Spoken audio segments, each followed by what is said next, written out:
Good afternoon, Eddie. So Dr. Smith and I are very happy to be wearing the Museum of Discovery mask that they sent us, which is a wonderful science museum in downtown, and they are open, following all the appropriate protocols, of course. I'm a big fan of the Museum of Discovery. Thank you for joining us for today's COVID-19 daily update. We have a number of things to cover today that I think are important, and let's start with the case numbers. Yesterday we had 18,062 cases. We have an additional 678 cases today. That brings us to 18,740 COVID-19 cases. In terms of hospitalizations, we have 0 increases, so there's remains at 284 hospitalizations. We have 7 additional deaths. That brings us to 249. In terms of testing, yesterday we tested 6,897 tests, which continues to give us the accelerated testing schedule that we want.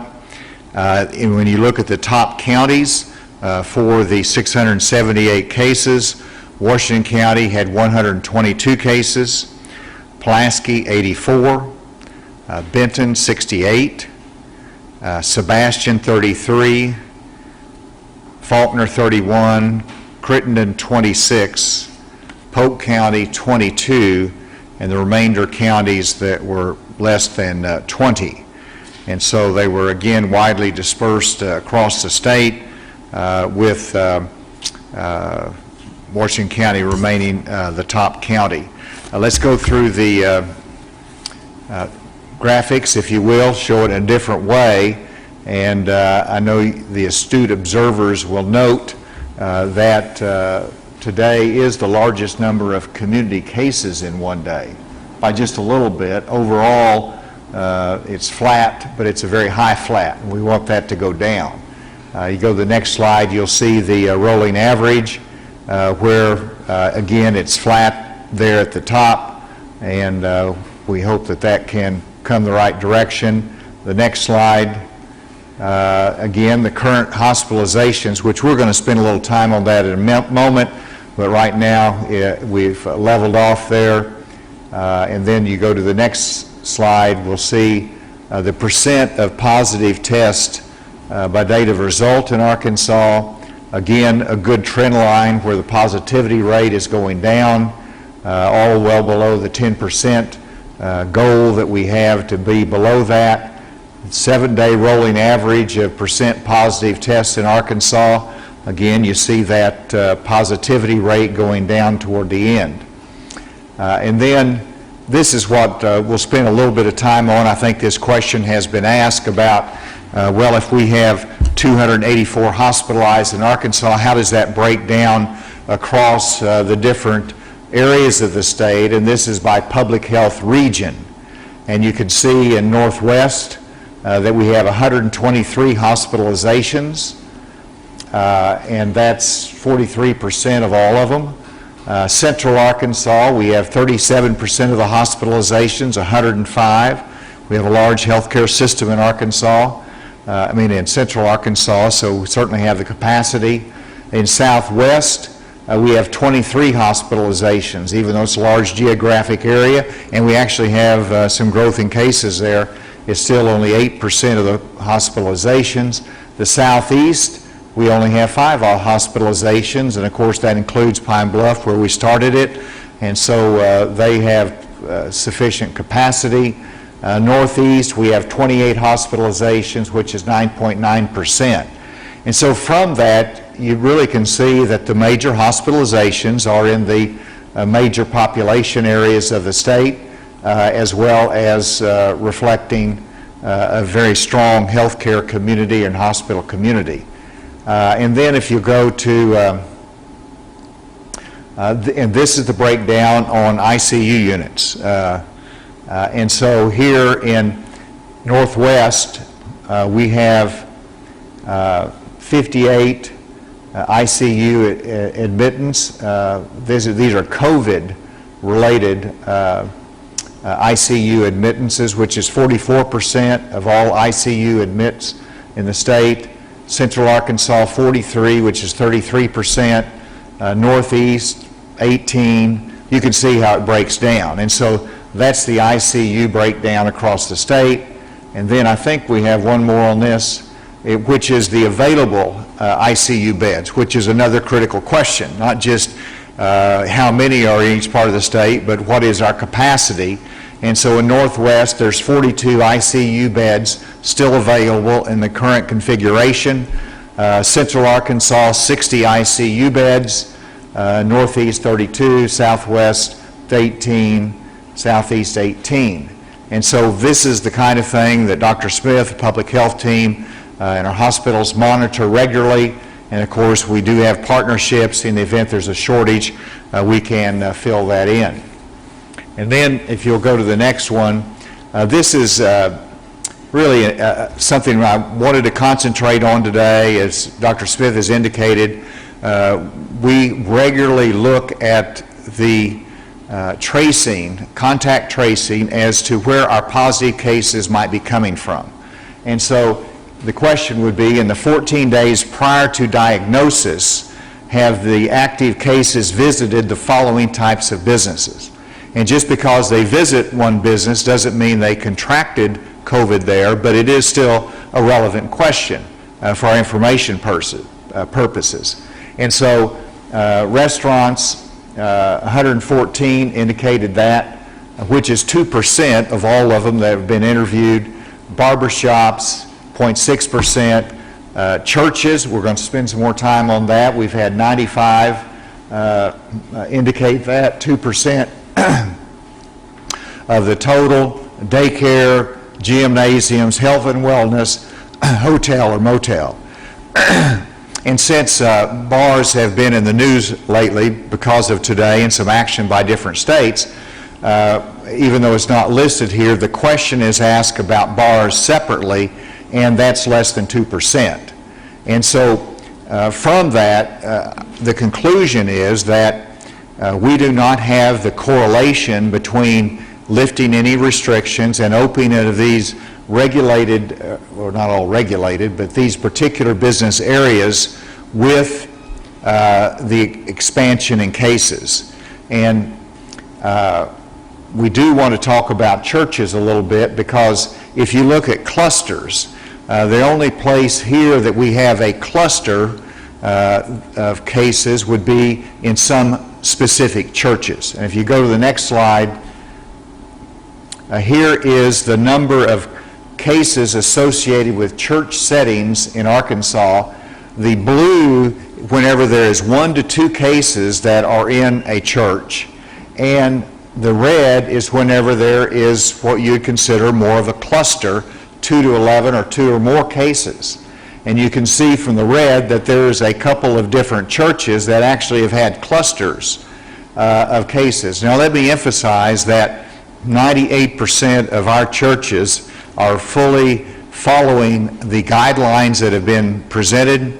They are being so careful and protecting their congregants, but we've had a couple of instances, as reflected here, where they did not follow the guidelines, and it's resulted in some clusters of cases. And so that's something that we encourage our pastors and our churches to realize the consequence of not following the guidelines. You can have a number of cases break out, and you can actually have some very ill people and people that can die from this virus. And that is the other place that we've obviously had clusters, which is in the poultry business. 851 active cases. We've had 1,600 recovered, and so we'll leave that there. I do want to make one announcement today, and that is that as an additional compliance resource and to supplement our health department inspection units, I've asked our alcoholic beverage control officers to be engaged, and they will be directed to report to the Department of Health any restaurants or bars which does not comply with public health directives. And again, I think they're doing a very good job out there, but there's a few outliers, and we do not want those outliers to be a reason to close down some business. And so let's be successful there, and this additional inspection and resource capability for reviewing compliance will be very helpful to us. With that, Dr. Smith.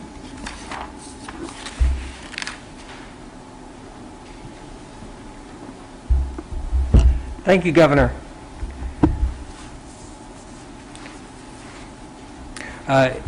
Just to give a few more details on the numbers that the Governor's provided, we did have 678 new cases.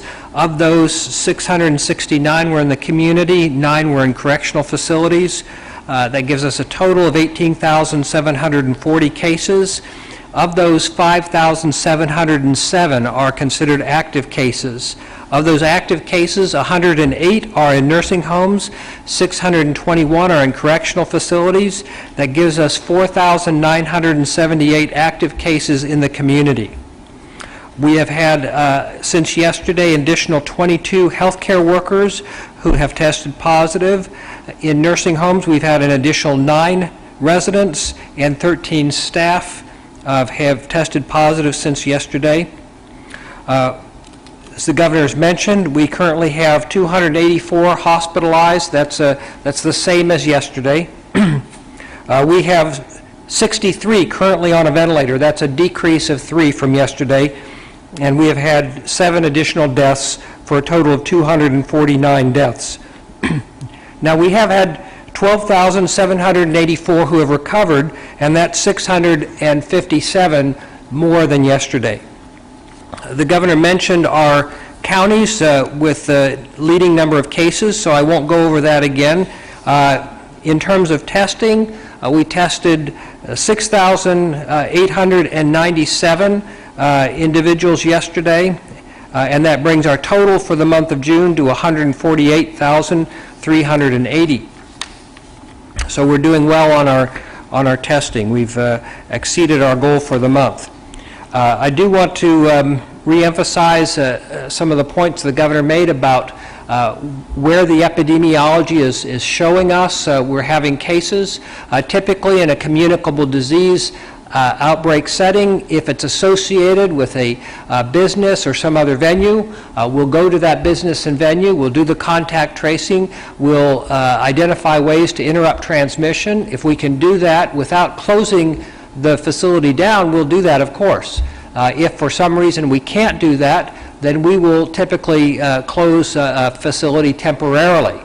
But what we did in response to COVID-19 of curtailing a lot of businesses, I think was an important step to halt the spread. But now, in this phase, we are taking a more targeted approach, the way we do with other communicable diseases.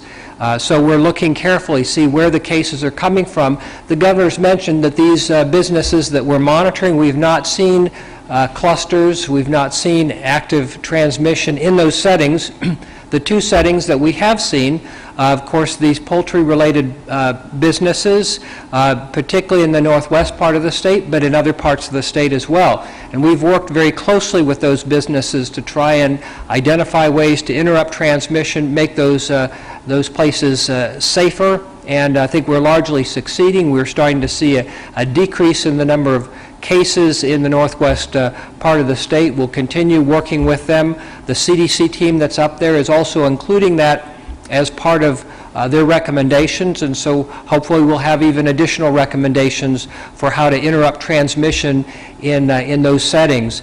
The other setting that the Governor mentioned is our places of worship.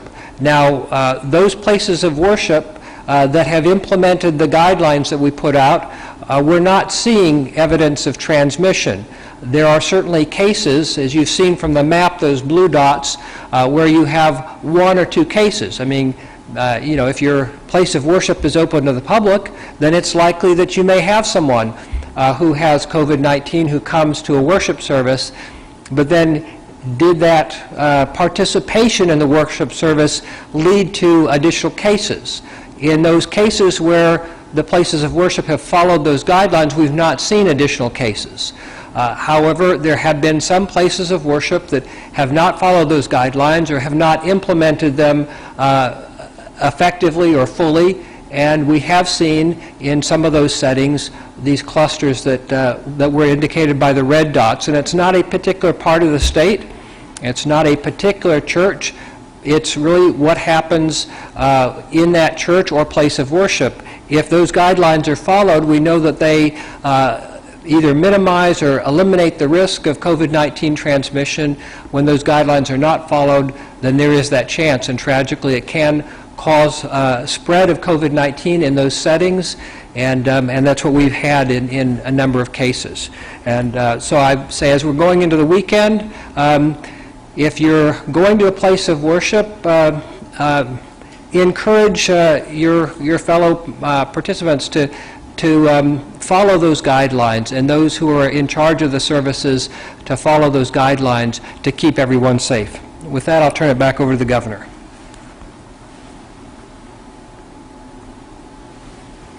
Thank you, Dr. Smith. With that, we'll take any questions.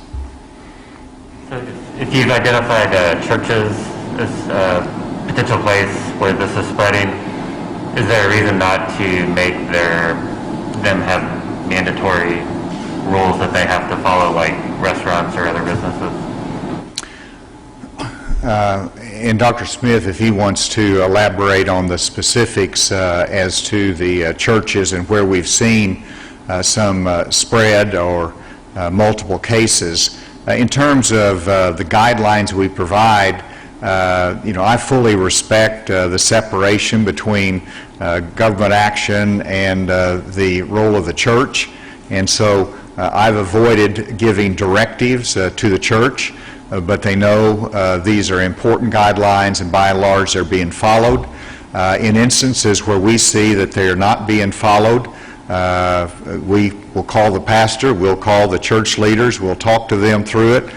We will address it in that fashion, and that has gotten the attention, and they really want to protect their parishioners, so that's been successful. Dr. Smith, you want to elaborate on that?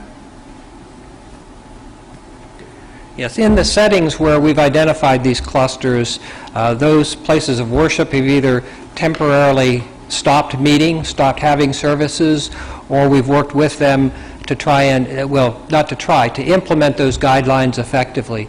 I don't think anyone intentionally puts their attendees, their members at risk. I think sometimes either people, for whatever reason, they struggle to implement those guidelines, or they have miscalculated the risk in their congregation. Unfortunately, once there is a cluster, then that risk is recalculated, and people generally, adhere to the guidelines after that. The reason why I'm making this point, though, is for places of worship that currently aren't implementing the guidelines, or they're not implementing them fully, or they're implementing them but wondering whether it's worth it. It definitely is worth it, because again, those places that are implementing the guidelines, even if someone comes in who has a case and is asymptomatic or pre-symptomatic, we're not seeing spread of COVID-19 in that setting. But unfortunately, the places where we are is where those guidelines are not being implemented. Yes. Governor, do you know how many alcohol and beverage control officers are being directed to report to the ADH, and what will happen to restaurants and bars who are found not in compliance with the directives? Would have to get you that number specifically. Of course, we have statewide reach there, but they would be asked to report to the Department of Health, so the Department of Health can do the compliance work on it. But it's an additional eyes and ears that right now the Department of Health responds to complaints, and so the ABC officers are more in the field. They're going through there and making sure that the ABC laws are followed, and so they see a lot. And so we want them to be able to be an encouragement to the restaurant owners, remind them of the public health guidelines, and if there's not compliance, certainly to refer that to the Department of Health. Yes? With Florida and Texas closing bars and rolling back some restrictions, is there a point where you would consider the same? Well, if the data showed that we're having outbreaks as a result of bars not following guidelines and resulting in positive cases that demonstrate a problem, then certainly we would take action. But that has not been the case, and today's review is actually very timely based upon what's happening in some other states. But we will follow that. We will base our judgment based upon the actions of industry as well as what we see in our contact tracing as to the source of any community spread. Little Rock, the mayor issued his executive order yesterday. Do you feel like that conflicts with your emergency declaration, or do you have any other opinion about it? Yes, I did actually review the proclamation, and the proclamation by its own language is supportive of the state directives. And I particularly would go to, it's actually page 7 of the 12-page directive that says this emergency declaration does not require any person to wear a face covering while driving a motor vehicle in a private business open to the public, or as otherwise mandated by the governor of the state of Arkansas or the Secretary of Health. And so he's brought this directive or this proclamation under the umbrella of the state and has yielded to the state guidance. I would also say that in essence this proclamation is an encouragement for people to wear a mask. That's what it is. It's an encouragement for people to wear a mask. I fully support that, and it is consistent with the state guidelines on wearing masks. Let's go to the remote. Is there any questions remotely? Yes, Governor. This is Melissa Zigowitz with THB 11. My question comes from a business owner who reached out to me yesterday and wanted me to bring this to your attention.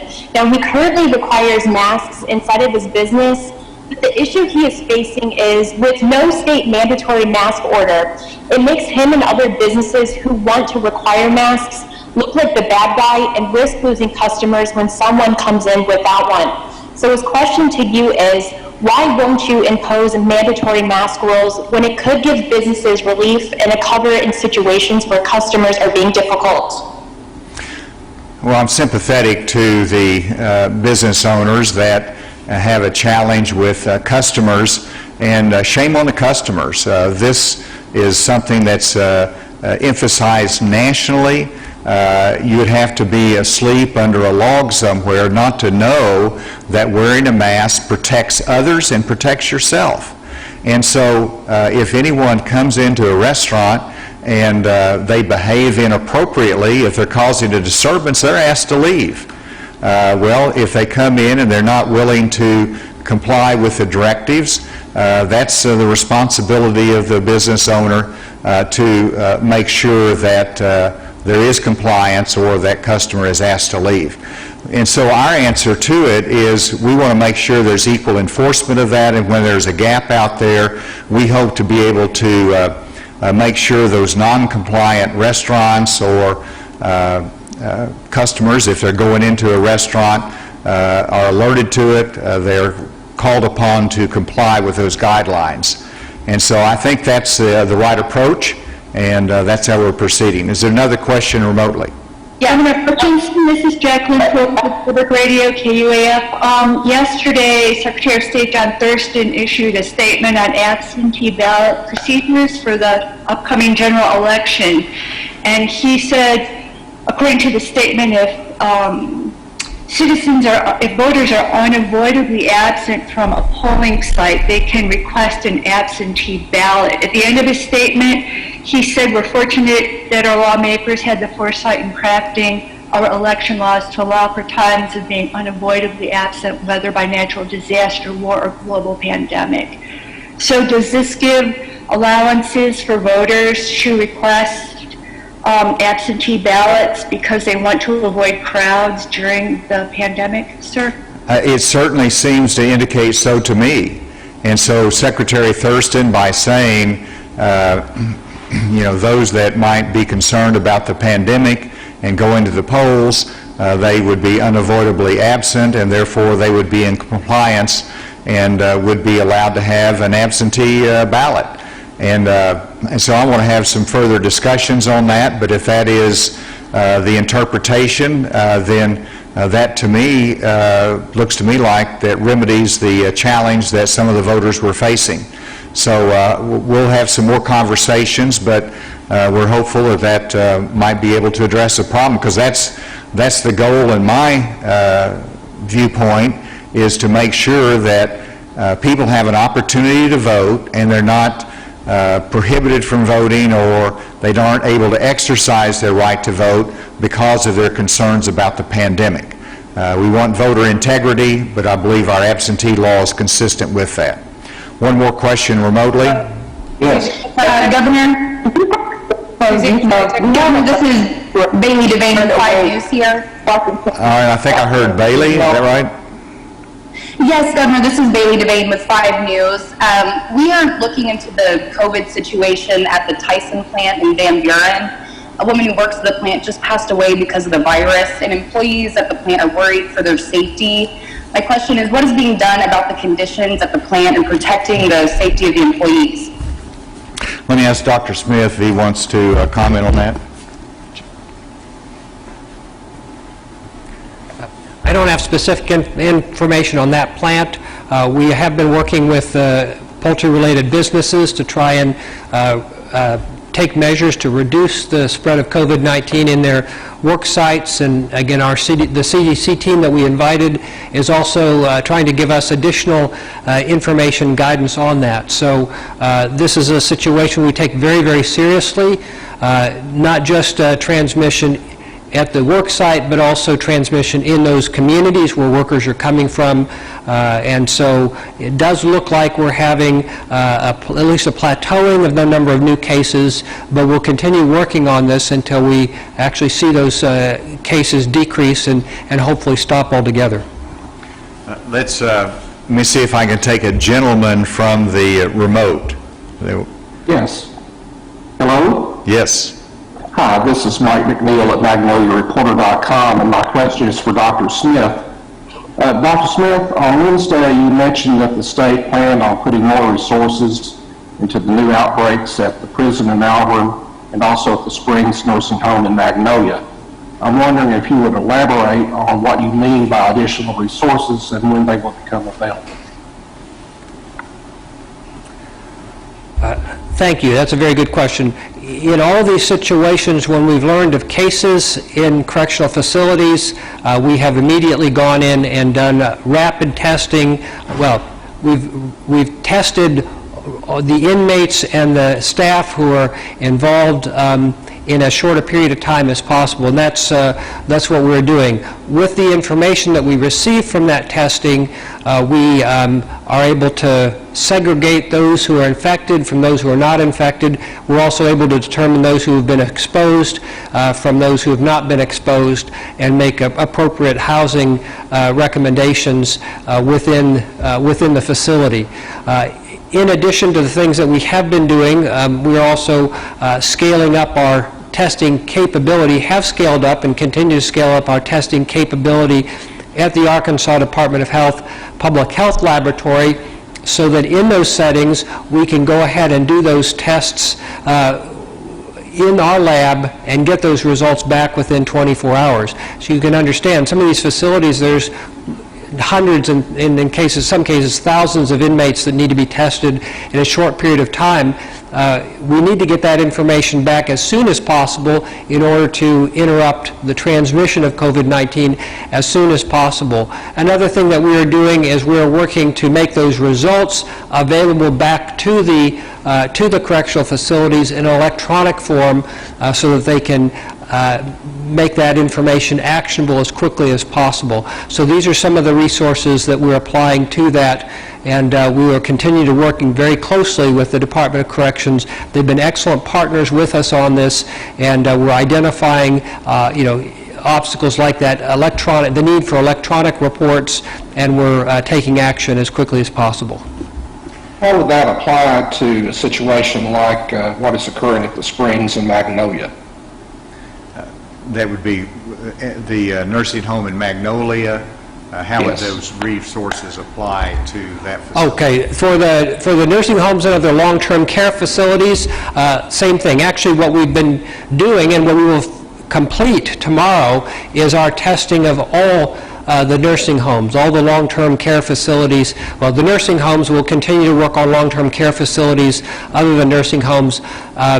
We will have completed our roster tomorrow. Next week, we're going to go back if there are any facilities that were not able to complete their testing as scheduled, but we have been embarking this month on testing all of our nursing homes. We have identified some cases in places where we didn't already know about them, but overall, fewer than 1% of those we've tested have tested positive. But this gives us the opportunity to intervene as early as possible. And that's been a big success. We'll come back next week and give some final numbers. Is there a lady reporter remotely that has not asked a question yet? There is. Okay. There is. My name is Zuzanna Sitek with Ozarks at Large. I have two questions that were brought up by concerned citizens. One is whether the health department would consider at all releasing COVID numbers by city. Some smaller municipalities are concerned that their residents are not taking this virus seriously because they're just hearing the county numbers and not how many cases are actually within their cities. And then the other is the National Guard going ahead with training at Fort Chaffee next month and August, given the converging of thousands of people on Sebastian County, which is experiencing a spike in cases? Thank you, and I'll answer the last question, and I'll ask Dr. Smith to handle the first question. The last question is about the National Guard training at Fort Chaffee. And first of all, this training is very important. As you know, the National Guard carries out missions in terms of tornadoes, civil disorder, so their training is very, very important to our nation and to our state. And secondly, it is a matter that is a decision that's made by the National Guard Bureau in conjunction with our National Guard here as well. And so it's not just simply a state decision-making process. They did submit their public health plans to us. I reviewed those, and they've taken extraordinary measures. They do have the PPE.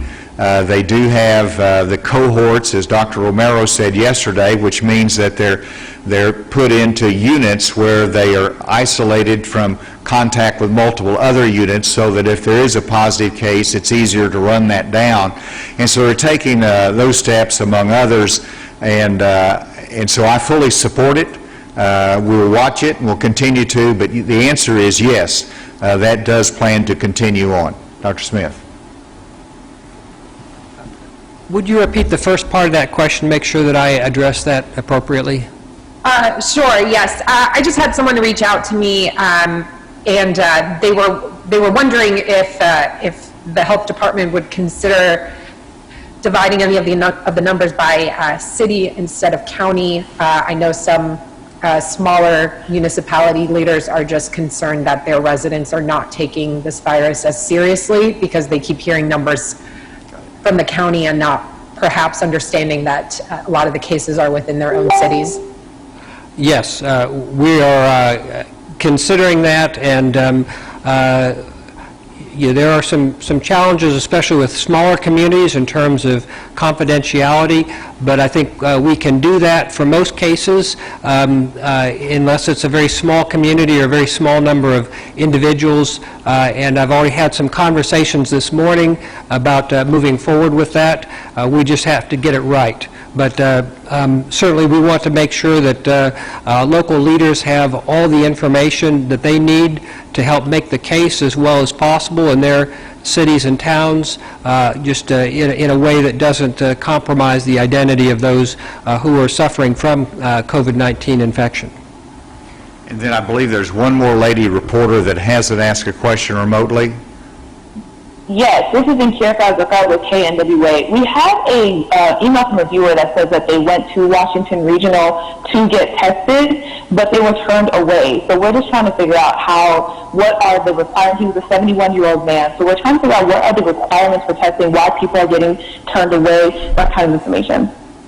Dr. Smith, did you hear that? It's an example of why is somebody being turned away from Washington Regional Medical Center was the question for testing, and what is the criteria for testing. I think in this case it might have been a 71-year-old man. Based on that information, I don't know why someone would be turned away in that case. I would need to know more details and probably better addressed to Washington Regional. I know at the Washington County Local Health Unit, we do offer testing Monday through Friday, so there are venues where people can get tested within that county. All right, back to the table. Is there, We're coming back to the table here. Dr. Fauci said today that contact tracing in our country is not going well. Would you agree with him for Arkansas? I'll give my perception on this, and the answer is no. I think it's going well and it's proving successful. Can we do it better? I believe we can, and particularly with the increased number of cases, we need to be able to enhance our resources, and that's the reason for doubling the number of our contact tracers that we intend to bring on. So that is a fundamental part of our strategy. It is working well. I think you can see some of the results of that, both in the nursing homes as well as what we have done in Northwest Arkansas in trying to gain control of that. Dr. Smith?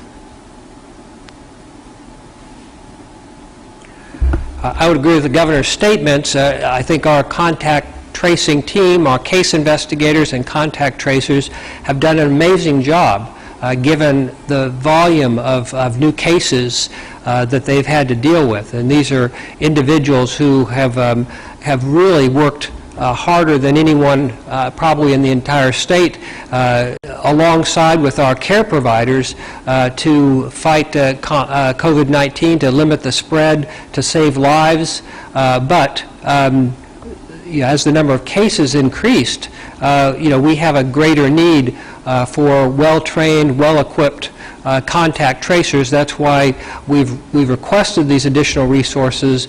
Certainly wouldn't have requested them if I felt like we were totally sufficient and totally adequate.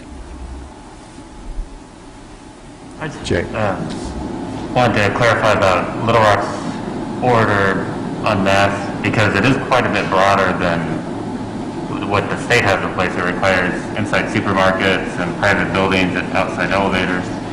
So how is that different from Fayetteville's ordinance? It is a 12-page proclamation that's been issued. I'll let you analyze it for yourself. I've analyzed it, and again, by its own language, it is supportive of our state directives. And the state directives is what governs the state of Arkansas, and the proclamation of the mayor, to his credit, recognizes that and submits to that. And in essence, as I read the proclamation, it is an encouragement to wear a mask. That is actually one of the words used is exhortation, but it's an encouragement to wear a mask, and I fully support that encouragement. It's consistent with the guidelines that we've issued. Any other questions? Yes, sir. Governor, we're monitoring the increase in cases in Sebastian County, Fort Smith. I know you guys are monitoring that as well. Can those increases be attributed to anything specifically at this time, i.e. poultry workers? I'd like to hear your Dr. Smith's thoughts on that. Thank you. If I heard the question right, it is about the increase in cases in Sebastian County and what do we attribute that to. We are watching that closely. I was in Fort Smith, that area in the River Valley, I believe it was last week, and we had a conversation that their cases have been very low. We did expect them that they would increase, and they've increased some. From what I see, it is simply a larger amount of testing we've done. We've been able to identify some specific cases, but I don't have any particular group that can be traced to. Do you have any other information, Dr. Smith? We're still working on that. Obviously, from the cases in the last 24 hours, we have limited data, but what we do know is that that in Sebastian County, 82% of these new cases from the last 24 hours are in Fort Smith, and that these do tend to be a little bit younger than we're seeing for the state as a whole. The average age is 31 years of age, which is younger than the average number of cases overall. But we're still looking into that situation, trying to tie those together. We have had a few household clusters, but so far, I'm not aware of any clusters related to a particular activity or business. With that, thank you. I hope everybody has a good and a safe weekend. And for all our Kansans, I would remind you that this is weekend time. Let's not have upsurge in cases because we're not being careful. Let's be careful. Let's wear our masks. Let's socially distance. Let's follow the guidelines. And we'll see everybody next Monday. Thank you.